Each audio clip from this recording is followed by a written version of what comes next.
CM Siddaramaiah ने RSS पर लगाया आरोप, कहा आरएसएस अपनी गतिविधियों के लिए सरकारी जगहों का कर रहा है इस्तेमाल। सिद्धारमैया के मुख्य सचिव को दिए निर्देश, आरएसएस की गतिविधियों पर प्रतिबंध लगाने की कार्रवाई की करे समीक्षा। महाराष्ट्र के नागपुर में वोटर लिस्ट को लेकर बड़ा खुलासा, एक ही घर के पते पर 200 वोटर्स के नाम, वोटर लिस्ट में फर्जी नाम जोड़े जाने का शक, जांच जारी। महाराष्ट्र सरकार में मंत्री चंद्रशेखर बावनकुले ने कहा, मतदाता लिस्ट में अगर गड़बड़ी है तो प्रशासन उसे ठीक करेगा। मतदाता लिस्ट पर आपत्ति दर्ज कराना हर नागरिक का अधिकार। बीआरएस नेता केटी रामाराव ने कांग्रेस पर लगाया आरोप, कहा हैदराबाद के जुबली हिल्स विधानसभा क्षेत्र में अवैध तरीके से जोड़े गए हजारों वोटर्स के नाम। तेलंगाना के मुख्य निर्वाचन अधिकारी के पास कराई शिकायत दर्ज। असम के डिब्रूगढ़ में हजारों चाय मजदूरों का सड़क पर प्रदर्शन, दैनिक मजदूरी बढ़ाने, जमीन के पट्टे देने समेत कई मांगों को लेकर उठाई आवाज।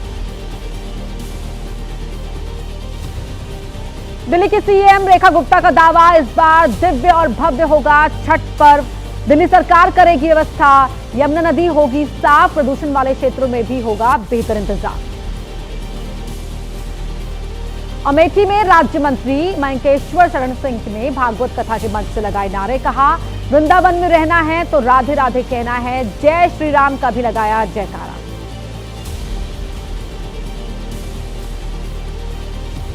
दुर्गापुर में गैंगरेप कांड में अब तक कितने आरोपी हुए गिरफ्तार, पीड़ित के पिता ने ममता सरकार पर क्या आरोप लगाए। दुर्गापुर गैंगरेप कांड समेत 9 सेकंड न्यूज में देश से जुड़ी हुई कुछ और अहम खबरों को अब जान लेते हैं।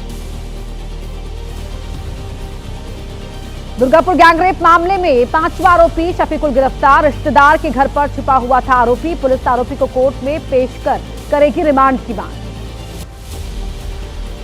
दुर्गापुर रेप पीड़िता के पिता की न्याय की मांग, पुलिस और ममता सरकार पर लगाया झूठ बोलने का आरोप, आरोपियों को दी है सख्त सजा देने की मांग। बीजेपी नेता शुभेंदु अधिकारी ने ममता सरकार को बताया बलात्कारियों का रक्षक, गिरफ्तार किए गए आरोपी को बताया टीएमसी का युवा नेता। दुर्गापुर म्युनिसिपल कॉर्पोरेशन का कैजुअल कर्मचारी है आरोपी। राज्यपाल सीवी आनंद बोस ने पीड़ित परिवार से की बात, परिवार को न्याय दिलाने का दिया भरोसा, कहा लड़कियों के लिए सुरक्षित बंगाल बनाना चाहिए। सोनम वांगचुक की हिरासत को चुनौती देने वाली याचिका पर सुप्रीम कोर्ट में होगी सुनवाई। कोर्ट ने केंद्र सरकार, लद्दाख प्रशासन और जोधपुर जेल अधीक्षक से जवाब दाखिल करने को कहा।